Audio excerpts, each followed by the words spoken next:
One of the reasons that we continue to see these woke Hollywood award shows where these people go out there and pat themselves on the back and try to preach to everybody else how you should be living your lives. One of the reasons the ratings continue to go lower and lower every single year is because increasingly people are turned off from woke Hollywood. Because one, these people are trying to tell you how to live your life, but two, nearly all of them are absolute fucking morons, especially Jane Fonda. What she said the other day had her going viral on Twitter for one of the worst takes you could possibly imagine. Not only was she preaching about climate change, someone who I'm sure is taking her fair share of private jets and things like that. I'm sure her house draws a lot more power and energy and things like that than the average Americans, than the average person in the world.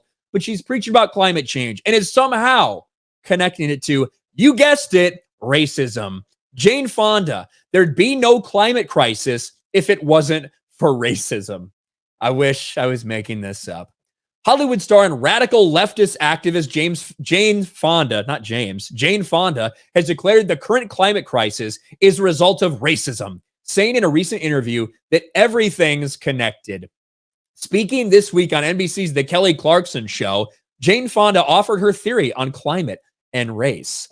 Let's listen to this thing. She tweeted out herself, Jane Fonda, some real talk yesterday with @Kelly Clarkson and my game day crew. Besides acting, you're all known for social activism.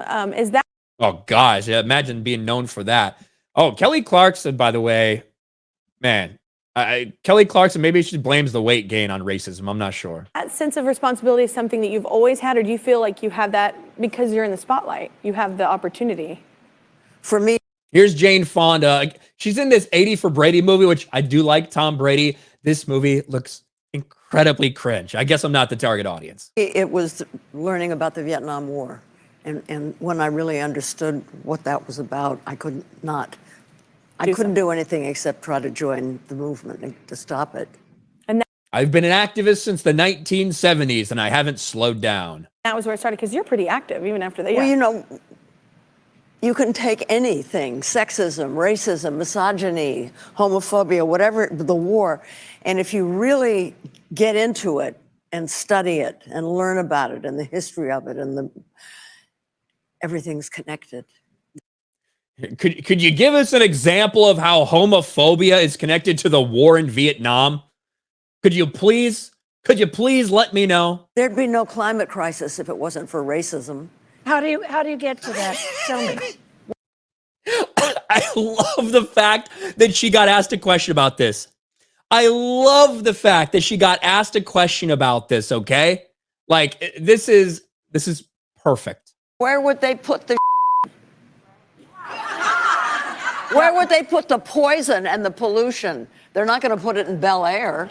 They've got to find some place where poor people or indigenous people or people of color are living. Put it there. They can't fight back. And that's why a big part of the climate movement now has to do with climate justice. You know, the first... Oh my God, look at all these stupid women in the audience that are applauding this. Yes. You know what? Those mean, nasty white people that because of racism, they're causing climate change. You know who the biggest fucking polluters on the planet are? Not the United States. It's actually China and India. They are the people that are causing more climate change, if you actually want to fucking get into that, who are polluting the world more, who are putting more shit out there, whereas America is not necessarily that big of a contributor to it. But somehow we're the ones that all the old white woke women are telling us that we need to be doing something to change this. And it's our fault because of racism. That's why climate change is happening. Yes, the biggest contributor to climate change must be people dumping trash in black neighborhoods. Is that what you're saying right now? This take got absolutely roasted, got absolutely destroyed, deservedly so, because these people, when they get asked a single little question about what they mean, well, what do you mean climate change is due to racism? And they have an answer like that. This goes pretty much the same for every single one of these woke Hollywood empty-headed assholes. And Jane Fonda on national television, even tweeting out about it herself, expose just how stupid some people in woke Hollywood actually are.